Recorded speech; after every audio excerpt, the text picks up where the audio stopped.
meditar nas coisas, tem que perceber. Porque você vê isso aqui, a fragilidade de um fiozinho deste.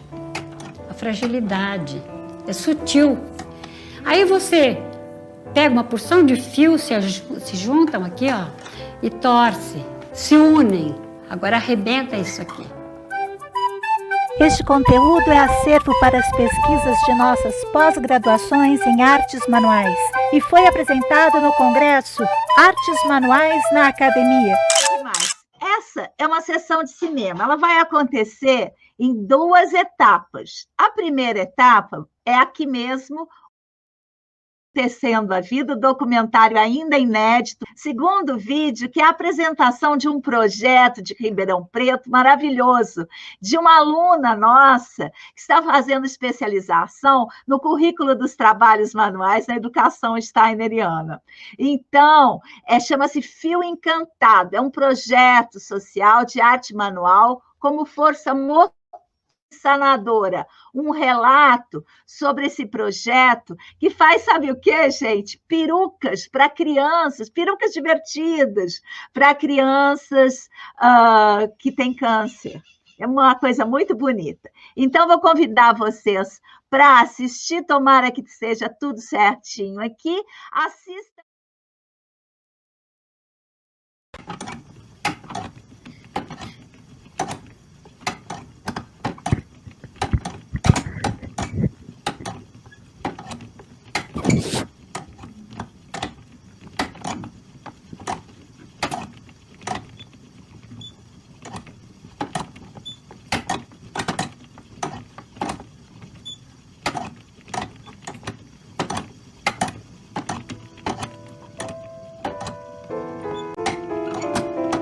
A gente tem que meditar nas coisas, tem que perceber.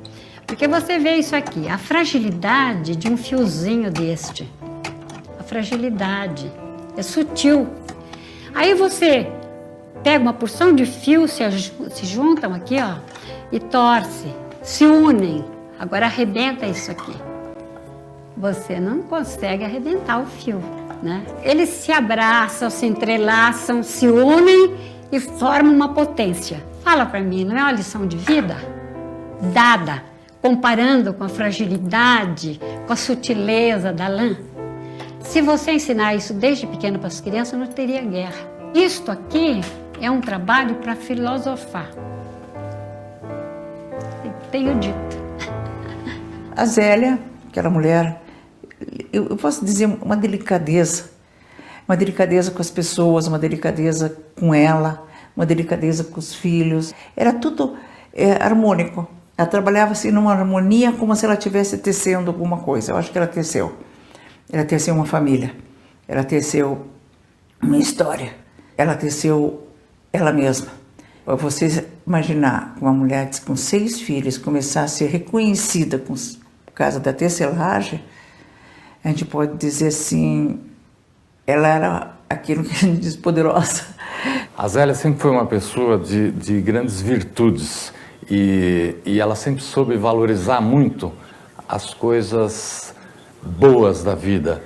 Ela sempre ensinou a gente, né, os filhos, a gostarem das artes, do desenho, da pintura, da música, da poesia, da literatura.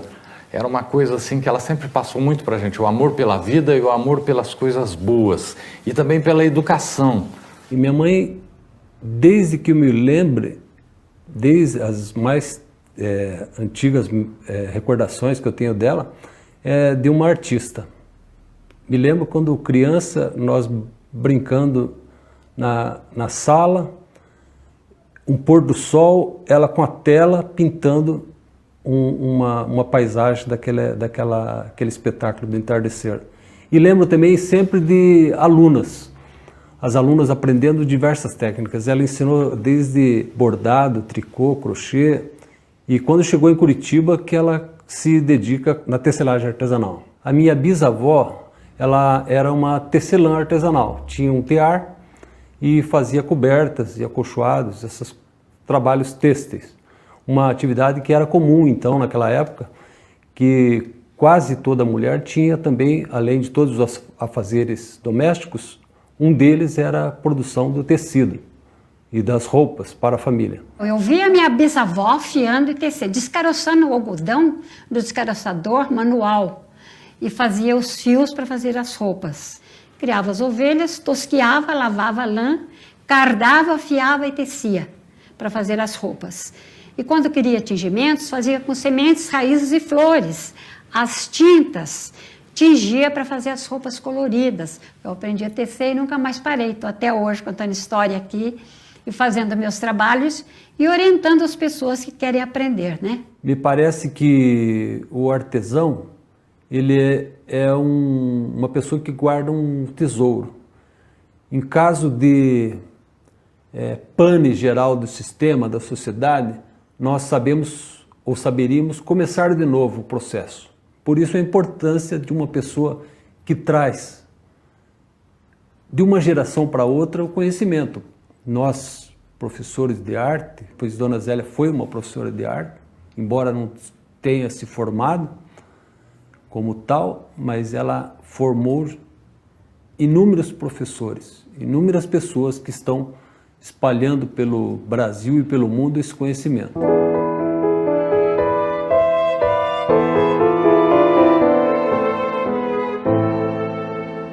Foi um período muito interessante em Curitiba. O Centro de Criatividade tinha sido inaugurado, né? Eu trabalhava no ateliê de cerâmica. O interessante é que naquela época, acho que era a única mulher que trabalhava nos ateliês. E um belo dia, que eu acho que foi um dia assim bem luminoso, chega uma senhora, cabelinho amarrado atrás, um rosto belíssimo, uma pele assim linda, com várias crianças. Começamos a fazer cerâmica e tem uma coisa muito interessante quando você trabalha junto com a pessoa, que naturalmente as pessoas começam a conversar e contar a sua vida. E um dia eu perguntei para ela o que ela fazia a mais. Ela disse assim, olha, eu gosto mesmo de tecer. Eu fiquei encantada com aquilo. Como tecer? Eu não conhecia nada de tecelagem, como ela me contou que ela fazia. Eu disse, traga para nós. E ela trouxe aquelas amostragens. Eu falei, mas que coisa mais linda isso. E a cor? Quem que faz a cor? Eu. Mas e a tecelagem? Quem que faz? Sou eu que faço. Porque você não nos ensina isso aqui no Centro de Criatividade?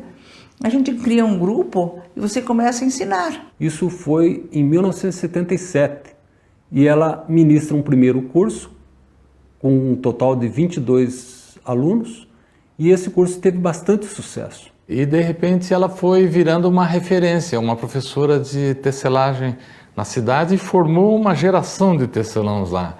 E ela fazia tecelagem com lã de carneiro. Ela mesma preparava a lã e era considerado uma tecelagem primitiva, coisa que aqui em Curitiba não faziam. E dali a Zélia, com a sua característica mineira, porque nós verificamos que a origem do trabalho dela vinha de Minas Gerais, com aquela característica muito maternal dela, ela começou a juntar muitas pessoas ali em volta para fazer o curso de tecelagem. Nós ampliamos o rol de atividades do Centro de Criatividade e o Centro de Criatividade ficou enriquecido com as aulas que a Zélia começou a fazer e, portanto, ela foi uma pioneira em Curitiba no sentido de ensinar a tecelagem primitiva. Curitiba é muito frio, ela fazia uns acolchoados. Primeiro ela começava fazendo para a gente, tal, para a família e tal. Mas era tão bom aquele acolchoado que começou a vender e começou uma procura tão grande de acolchoado, começou a aparecer gente que vendia lã querendo vender lã. Aí minha mãe começou a ficar intermediária, porque ela sabia quem queria comprar e quem queria vender. Aí era muito comum, parava um caminhão de lã lá na frente de casa, despejava lá 30, 20 sacos de lã suja, ficava lá entulhado, 2 dias depois passava alguém e levava tudo embora. Daí ela começou a negociar e tal. Era boa de negócio também. De repente a minha casa virou uma central de produção de lã. A gente brincava que era uma lan house, porque tinha tanta lã para todo lado e vários teares e rocas e tal, e sempre tinha aluno lá em casa. Aquilo lá era uma bagunça, assim, era uma casa, era um ateliê, era uma oficina de lã. Mas a Zélia era isso, era uma mistura de dona de casa com artista. No mesmo fogão que ela fazia comida para os 6 filhos, ela esquentava a tinta para tingir lá os lãs dela, era bacana assim. Então era uma confusão, ao mesmo tempo tinha comida, tinha lã, tinha tinta, só ela entendia aquilo ali. Quanto mais a Zélia trabalhava, mais crescia, mais a criatividade aumentava, né? Ficava cada vez, as peças que ela fazia ficavam cada vez mais bonitas, mais bem elaboradas. Então, de 70 até 1999, aproximadamente, Dona Zélia esteve na ativa, produzindo bastante. Um trabalho bastante interessante, porque ela cuidava de toda a produção, desde a lavagem da lã, o tingimento, a fiação, até a confecção final do produto. E o que eu achava mais lindo também no trabalho dela era aquilo que é rústico, aquilo que é primitivo, aquilo que é nosso. E a Zélia mostrava no seu trabalho isso. Então, na hora que ela fazia um volume de tecelagem, a gente percebia que, naturalmente, dentro da estética que ela acompanhava, ela deixava aquela outra textura, aquela outra cor, que era muito mais interessante do que aquilo que era muito perfeito. E ela conseguia, com isso, dar tonalidades que entravam uma na outra. E essa era a marca dela também no seu trabalho. Do Centro de Criatividade para a feirinha foi um passo, porque a maioria das pessoas que estavam lá no Centro de Criatividade eram artistas e buscavam um espaço para comercializar a sua produção. E domingo na feira valia a pena só para estar com a Zélia, com aquele sorriso, com aquela forma linda de ser, e sempre com uma palavra bonita para a gente. No começo não tinha o apoio do marido, porque normalmente lugar de mulher em casa, né, essa era a visão antiga, e meu pai não fugiu dessa regra. A Dona Zélia fazia falta quando saía de casa. Para vencer essa barreira, nas primeiras vezes que ela foi à feira de artesanato, ela teve que ir meio escondida. Ela pegava e ia sem pedir autorização, principalmente nas feiras de sábado, porque era um dia também que o marido dela não estava em casa, estava no serviço, então ela podia ir até a feira de sábado. Quando começa a feira de domingo, os ganhos foram maiores, as vendas eram muito boas, então naturalmente o marido começou a apoiá-la e sempre fazia questão de dar uma carona, ou seja, levava ela na feira de manhã e ia buscar ao final do evento. No final da carreira profissional do meu pai, ele teve um afastamento do serviço motivado por uma doença cardíaca. O médico dizia que ele tinha que ficar de repouso, mas é difícil para uma pessoa ativa ficar nesse estado. Ele aprendeu comigo e com a minha mãe também a produção de tapetes, fazia grandes tapetes e nos últimos 10 anos de vida dele, ele se tornou também um tecelão. Tudo na vida tem uma história. E a história da Zélia é uma história muito bonita. Eu acho a história da Zélia muito bonita, pela maneira que ela fazia, pela dedicação que ela tinha. Ela conseguiu acho que o que ela mais desejava na vida, que era estimular as pessoas e transmitir aquela força, força interior que ela tinha e aquele amor pela natureza e pelas artes e pela cultura. Isso é inegável. Me parece que a contribuição dela para a arte têxtil foi fundamental, na medida em que ela foi uma grande incentivadora e uma grande motivadora de pessoas interessadas nesse ramo das artes plásticas. Eu tenho uma admiração pela Zélia, desde o dia que ela entrou no Centro de Criatividade, isso deve ter sido no meado de 73, até os dias de hoje. Ela teve essa história linda, a história que eu digo que é uma história de mulher, que nunca abandonou os filhos para ir trabalhar, ela levava sempre. Uma história interessantíssima de pessoa, e que trouxe a cultura dela, que era do sul de Minas, para o Paraná, de uma forma muito linda. Então eu acho que a Zélia nos deixou dito, nessa tecelagem, é que não é necessário você ser tão linear para fazer um trabalho, que não é necessário você ser tão linear para ser mãe, não é necessário você ser tão linear para ser uma mulher. Isso foi muito importante para muitas mulheres que acompanharam a Zélia durante esse período. Fiando e tecendo eu levo a vida me leva. Para onde? Não sei. Vivo fiando os fios da vida, sempre tramando, urdindo o destino de uns e de outros, nos enrolando. Horas tristes, outras cantando. Por dias melhores eu vivo esperando.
Meu nome é Natália Barcelos, eu sou professora de Língua e Literatura Alemã na Unesp e sou também aluna no programa de pós-graduação em trabalhos manuais da Nina. E hoje eu estou aqui para falar um pouco sobre um projeto que é muito especial para mim, o qual eu iniciei em 2018, que se chama Fio Encantado. Sou muito grata, inclusive, por esse espaço para poder falar um pouco sobre essa experiência que tem sido muito rica para todo mundo que está envolvido no projeto. O projeto Fio Encantado de Ribeirão Preto é um projeto social que começou, na verdade, no final de 2017, quando a gente teve nossa primeira oficina solidária, na qual nós ensinamos a fazer perucas de lã e de linha para crianças que estão lutando contra o câncer. Então, esse projeto ele foi inspirado num projeto americano que acontece no Alasca, que se chama The Magic Yarn Project. E, a partir dessa inspiração, a gente trouxe esse projeto para a nossa região. Desde 2018, quando o projeto de fato iniciou, nós já entregamos 2.500 perucas em várias instituições, em vários estados brasileiros. Eu vou falar um pouquinho sobre isso daqui a pouco. Mas eu acho que é importante, assim, eu falar um pouco sobre a minha experiência dentro desse fazer manual, né? Eu comecei a fazer trabalhos manuais depois que eu tive minha filha. Eu tenho 2 filhos, sou mãe do Vinícius e da Laís. A Laís tem 4 anos e eu me vi logo depois do parto numa depressão pós-parto e comecei a buscar, então, por esse fazer das manualidades, que era algo novo na minha vida, algo pelo qual eu sempre me interessei, mas eu nunca abri espaço para isso. Então, eu comecei a costurar, comecei a fazer crochê e fazia muito crochê, assim, com a minha filha. E aí eu entrei num espaço de várias mulheres, que se chama Maria Agulha, lá de Ribeirão Preto, e a gente começou a promover algumas oficinas solidárias, e uma delas foi para fazer essa peruca. E eu me apaixonei por esse projeto e resolvi, então, trazer esse projeto para Ribeirão Preto. Primeiro, eu fiz uma consultoria com o projeto americano para saber como elas faziam, como era o modelo delas, e também material, receita, várias coisas. E tentei, então, adequar essa situação para a nossa realidade, né? Então, em primeiro lugar, já é um projeto muito grande lá nos Estados Unidos e que conta com muitas doações, e eu sabia que isso seria algo difícil, assim, para a gente conseguir. E também eu já faço muitas coisas, então eu queria pensar num formato que agregasse o maior número de pessoas, mas que não demandasse uma obrigatoriedade, assim, uma constância por parte de todas essas pessoas. Então, eu resolvi fazer as oficinas itinerantes. Eu comecei a dar várias oficinas em vários lugares e ensinar a fazer essas perucas. A base a gente usou como receita, a receita das americanas, e no início a gente começou a fazer as perucas com lã natural, né? A lã para tapete era a lã mais acessível que a gente encontra na nossa região. Mas a gente achou que, com o retorno que nós começamos a ter das instituições para as quais nós doamos, a gente achou que era importante tentar mudar esse material. A gente queria ficar no natural, mas tinha que ser algo um pouco mais fresco, porque nossa região é muito quente, né? E aí, depois de um tempo, a gente chegou, né, no lugar da peruca que a gente já doa desde 2019, final de 2018, que é a nossa peruca, que é uma lã confeccionada, é uma peruca confeccionada à base de barroco, né, de barbante, de algodão. E a lã é uma lã que é sintética, mas é uma lã bem leve, bem fina. E a gente faz sempre penteados nos quais essa lã vai ficar mais presa, né? Então, aqui eu vou dividir agora com vocês um pouco algumas fotos, só para vocês terem uma ideia de como são essas perucas e esse caminho que a gente fez.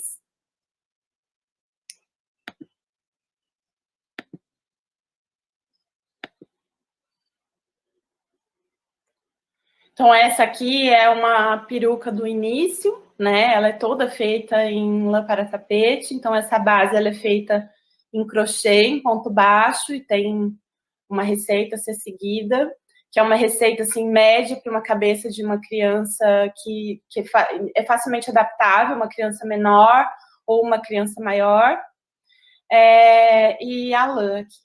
Aí, depois, aqui são as perucas na lã para tapete, né? São perucas que, embora a gente não tenha coberto tudo, justamente para elas não ficarem tão pesadas, elas ainda continuaram um pouco desconfortáveis. E a gente sempre tinha em mente a necessidade de agradar essas crianças, né? Então, a gente está fazendo um presente para elas, e ela tinha que ser uma peruca bonita e confortável para essas cabecinhas que estão muito sensíveis, muitas vezes machucadas, e que precisam de um acolhimento, né? Então, nada que vá arranhar, machucar, incomodar, apertar. Isso tudo sempre foi uma preocupação muito grande nossa. Aí a gente chegou nesse modelo aqui. Esse é só um exemplo, né? Eu estou dizendo modelo enquanto base de material. A gente começou a fazer, então, essa touquinha aqui no barbante. A gente usa o barroco número 6, a receita é a mesma.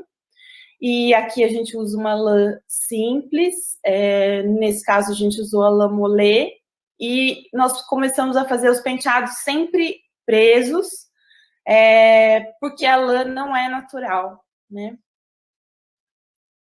Aqui é um outro modelo que também a gente faz bastante, que as crianças gostam bastante, porque ele é bem soltinho, que é o de chapéuzinho. E para chegar nesse modelo, a gente demorou bastante, porque um hospital que foi assim, bastante rígido na recepção dessas perucas foi o Hospital do Câncer de Barretos. Nós demoramos 6 meses para conseguir a aprovação da peruca, e foi essa peruca que foi aprovada, né? Não necessariamente essa esteticamente falando, mas nessa confecção, nessa composição, que ficou uma peruca bem arejada, uma peruca bem leve, fácil de lavar, né? Porque as nossas perucas são todas feitas com coisas que podem ser bem usadas, para brincar mesmo, né? Não são enfeites, assim, eles podem ser retirados. Já parei a apresentação. Eles podem ser retirados e podem ser recolocados, a trança pode ser refeita, né? São perucas, assim, bem firmes, e para as crianças brincarem e se divertirem e aproveitarem também, né? Elas podem ser lavadas e tudo mais. Então, essas são as perucas que a gente faz. Esse ano, da pandemia, o ano passado, né, foi o ano que a gente doou menos, nós doamos só as perucas que já estavam prontas do ano anterior, que foi o ano de 2019, que foi um ano muito, muito produtivo, assim, pra gente, foi o ano que o projeto cresceu bastante, muitas voluntárias passaram pelo projeto e muitas perucas foram doadas. E porque a gente teve que suspender as nossas oficinas, né, durante esse período de pandemia. Os hospitais também pararam de receber por conta do perigo de contaminação, né, e no final do ano a gente fez algumas poucas doações. Então, dentre as instituições para as quais a gente doa, estão o INCA, que é o Instituto Nacional do Câncer, no Rio de Janeiro, que é uma instituição pública que conta com um trabalho de 300 voluntários para conseguir funcionar nesse âmbito da ajuda dos pacientes com câncer, uma instituição que precisa muito de ajuda e de doações.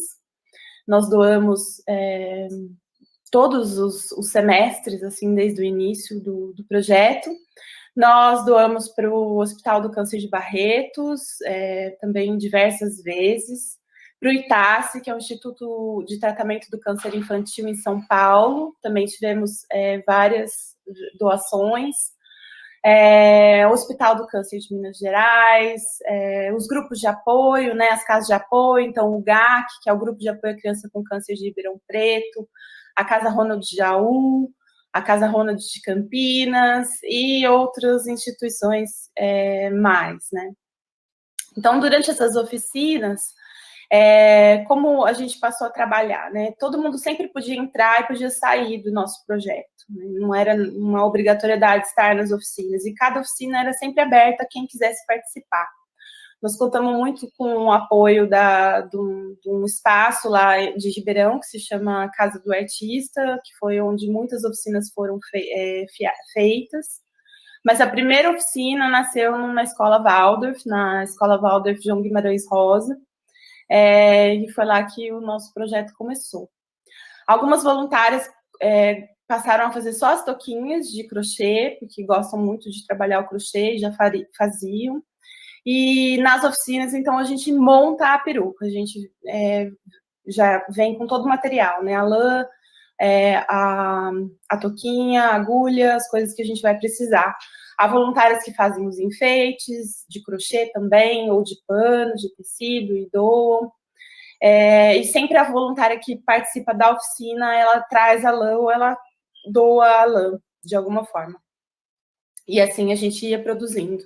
Cerca de 30 até 50 perucas por oficina. Uma oficina tinha duração mais ou menos de 3 horas, e no final da oficina a peruca estava pronta, eu recolhia e depois eu levava para doação. E eu sempre fiz as oficinas, né, comandei as oficinas, organizei as perucas, consertei muitas perucas também, intermediei as doações, fiz a maioria das doações, eu sempre fui a responsável por essas coisas. Nós tivemos algumas doações de lã, mas a maioria das doações eram feitas pelas próprias voluntárias, né? Aí, assim, ao longo desses anos, né, envolvida com esse trabalho, eu fui percebendo o quanto que esse trabalho era importante para as pessoas que participavam dele, não só para as crianças, né? Então, eu sempre tive o retorno dos hospitais e das casas de apoio a respeito das doações. Poucas doações eu fiz diretamente às crianças, assim, a gente teve sempre muita preocupação em não expor muito as crianças. Mas eu fui percebendo isso, né, que essas mulheres, assim como eu, precisavam se doar para isso, elas precisavam desse fazer em conjunto, isso era muito revigorante, claramente muito revigorante para elas. E esse momento de pandemia também fez, assim, mostrou o quanto que isso faz falta, né, o quanto que fez falta para todas nós. E agora eu estou, então, também com esse olhar sobre esse projeto, né? Esse olhar do fazer em si, além do doar da peruca, e além da criança que recebe essa peruca, essa pessoa que está envolvida nesse fazer. Então, agora eu vou mostrar para vocês um vídeo para encerrar, com algumas fotos, para que vocês possam acompanhar esse processo um pouco mais de perto.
Então é isso. Eu agradeço muito a oportunidade de estar aqui com vocês.